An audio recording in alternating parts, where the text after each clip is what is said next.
Tempo comum, segunda semana, sexta-feira, tema 14, vocação para a santidade. Pontos a meditar. 1. Vocação dos 12. Deus é quem chama e quem dá as graças para perseverar. 2. No cumprimento da sua vocação, o homem dá glória a Deus e encontra a grandeza da sua vida. 3. Fiéis à chamada pessoal que recebemos de Deus. Pelo sinal da Santa Cruz, livrai-nos Deus, nosso Senhor, dos nossos inimigos. Em nome do Pai, do Filho e do Espírito Santo. Amém. Meu Senhor e meu Deus, creio firmemente que estás aqui, que me vês, que me ouves. Adoro-te com profunda reverência. Peço-te perdão dos meus pecados e graça para fazer com fruto este tempo de oração. Minha Mãe Imaculada, São José, meu Pai e Senhor, meu anjo da guarda, intercedei por mim.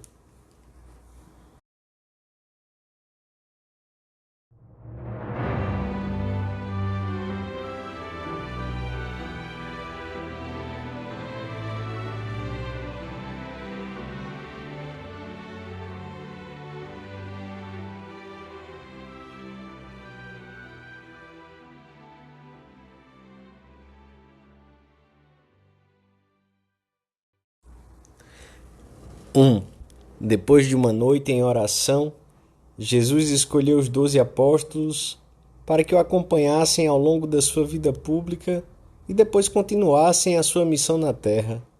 Os evangelistas deixaram-nos consignados os seus nomes e hoje os recordamos na leitura do Evangelho da Missa. Havia vários meses que, juntamente com outros discípulos, seguiam o Mestre pelos caminhos da Palestina, dispostos a uma entrega sem limites, e agora são objeto de uma predileção muito particular. Ao escolhê-los, Cristo estabelece os alicerces da sua igreja. Estes 12 homens hão de ser como que os 12 patriarcas do novo povo de Deus, a sua igreja, um povo que há de formar-se não pela descendência segundo a carne, como acontecera com Israel, mas por uma descendência espiritual. Porque chegaram os apóstolos a gozar de um favor tão grande da parte de Deus? Porque precisamente eles e não outros? A pergunta não faz sentido. Simplesmente foram chamados pelo Senhor. E foi nessa libérrima escolha de Cristo, chamou os que quis, que radicou a honra e a essência da vocação que receberam. Não fostes vós que me escolhestes, dir-lhe-ás mais tarde, mas eu que vos escolhi. A escolha é sempre coisa de Deus. Os apóstolos não se distinguiam pelo seu saber, poder ou importância. Eram homens normais e correntes, mas foram escolhidos por Deus. Cristo escolhe os seus colaboradores e esse chamamento é o único título que eles possuem.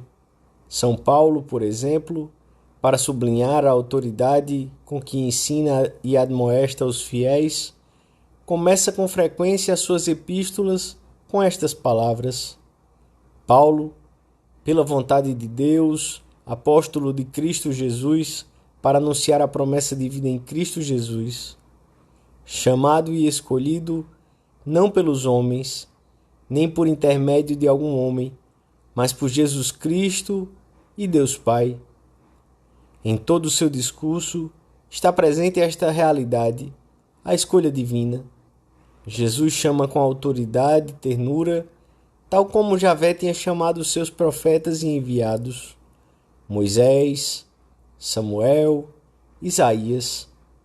Nunca os chamados mereceram de forma alguma, nem pela sua boa conduta, nem pelas suas condições pessoais, a vocação para a qual foram escolhidos. São Paulo sublinha-o explicitamente. Chamou-nos com uma vocação santa, não por causa das nossas obras, mas em virtude do seu desígnio, Mas ainda, Deus costuma escolher para o seu serviço e para suas obras pessoas com virtudes e qualidades desproporcionadamente pequenas para aquilo que realizarão com a ajuda divina.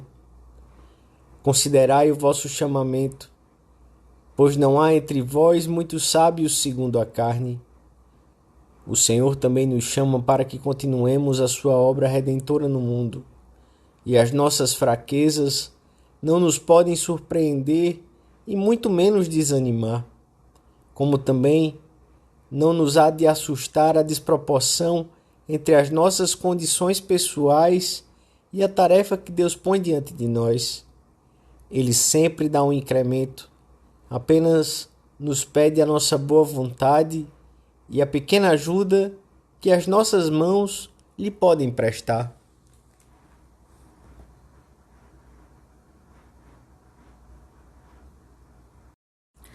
Dois. Chamou os que quis. A vocação é sempre, em primeiro lugar, uma escolha divina, sejam quais forem as circunstâncias que tenham acompanhado o momento em que se aceitou essa escolha. Por isso, uma vez recebida, não tem cabimento discuti-la com raciocínios humanos, que sempre são pobres e curtos. O Senhor sempre dá as graças necessárias para perseverar, pois, como ensina São Tomás, quando Deus escolhe determinadas pessoas para uma missão, prepara-as e cuida de que sejam idôneas para que possam levar a cabo aquilo para que foram escolhidas. No cumprimento dessa missão, o homem descobre a grandeza da sua vida, porque a chamada divina e, em última análise, a revelação que Deus faz do seu ser é simultaneamente uma palavra que revela o sentido e o ser da vida do homem. É na escuta e na aceitação da palavra divina que o homem chega a compreender-se a si próprio e a adquirir, portanto, uma coerência no seu ser. Por isso, o comportamento mais forte perante mim mesmo, a mais completa honestidade e coerência com meu próprio ser, acontecem no meu compromisso perante esse Deus que me chama. O Senhor, também hoje, chama os seus apóstolos para que estejam com Ele, pela recepção dos sacramentos e pela vida de oração, pela santidade pessoal, e para serem enviados a pregar mediante uma presença apostólica ativa em todos os ambientes. E ainda que o Mestre faça algumas chamadas específicas, a vida cristã de qualquer fiel, mesmo a mais normal e corrente, implica uma vocação singular, a de seguir o Senhor com uma nova vida cuja chave Ele possui. Se alguém quiser vir após mim, todos os fiéis de qualquer estado e condição de vida estão chamados à plenitude da vida cristã e à perfeição da caridade, diz o Concílio Vaticano II. Esta plenitude de vida cristã pede a heroicidade das virtudes. O Senhor nos quer santos, no sentido estrito dessa palavra, no meio das nossas ocupações, com uma santidade alegre e atraente. Ele nos dá a força e as ajudas necessárias para isso. Saibamos dizer a Jesus muitas vezes que Ele pode contar conosco, com nossa boa vontade em segui-lo no lugar em que estamos e sem estabelecer-lhe limites ou condições.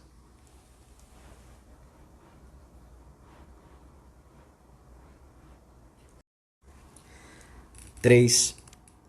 A descoberta da vocação pessoal é o momento mais importante de toda a vida. Da resposta fiel a essa chamada divina dependem a felicidade própria e a de muitos outros. Deus cria-nos, prepara-nos e chama-nos em função de um desígnio eterno. Se hoje em dia tantos cristãos vivem à deriva, com pouca profundidade e limitados por horizontes pequenos, isso se deve sobretudo à falta de uma consciência clara da sua própria razão de ser e de existir. O que eleva o homem, o que realmente lhe confere uma personalidade, é a consciência da sua vocação, a consciência da sua tarefa concreta. Isso é o que enche uma vida de conteúdo. A decisão inicial de seguir o Senhor é, porém, a base de muitas outras chamadas ao longo da vida. A fidelidade realiza-se dia após dia, normalmente em coisas que parecem de pouca importância, nos pequenos deveres cotidianos, no cuidado em afastar tudo aquilo que possa ferir o que é a essência da própria vida. Não basta preservar a vocação, é preciso renová-la, reafirmá-la constantemente. Quando parece fácil e nos momentos em que tudo custa, quando os ataques do mundo, do demônio e da carne se manifestam em toda sua violência, teremos sempre a ajuda necessária para sermos fiéis. Quanto mais dificuldades, mais graças. E com a luta ascética bem determinada, com um exame particular bem concreto, o amor cresce e se robustece com o passar do tempo. E a entrega, afastada toda a rotina, torna-se mais consciente e mais madura. Não se trata de um crescimento de tipo quantitativo, como o de um montão de trigo, mas de um crescimento qualitativo, como o do calor que se torna mais intenso, ou como o da ciência que, sem chegar a novas conclusões, se torna mais penetrante, mais profunda, mais unificada, mais certa. Assim, pela caridade, tendemos a amar mais perfeitamente, de modo mais puro, mais intimamente, a Deus, acima de tudo, e ao próximo e a nós mesmos, para que glorifiquemos a Deus neste tempo e na eternidade. É esse o crescimento que o Senhor nos pede. Esforçar-se por crescer em santidade, em amor a Cristo e a todos os homens por Cristo, é assegurar a fidelidade e, consequentemente, uma vida plena de sentido, de amor e de alegria. São Paulo servia-se de uma comparação tirada das corridas no estádio para explicar que a luta ascética do cristão deve ser alegre, como um autêntico esporte sobrenatural. E ao considerar que não tinha atingido a perfeição, dizia que lutava por alcançar o que fora prometido. Uma só coisa é a que busco: lançar-me em direção ao que tenho pela frente, correr para a meta, para alcançar o prêmio a que Deus nos chama das alturas. Desde que Cristo irrompeu na sua vida na estrada de Damasco, Paulo entregou-se com todas as suas forças à tarefa de procurá-lo, amá-lo e servi-lo. Foi o que fizeram os demais apóstolos a partir do dia em que Jesus passou por eles e os chamou. Os defeitos que tinham não desapareceram naquele instante, mas eles seguiram o Mestre numa amizade crescente e souberam ser-lhe fiéis. Nós devemos fazer o mesmo, correspondendo diariamente às graças que recebemos, sendo fiéis cada dia. Assim, chegaremos à meta em que Cristo nos espera.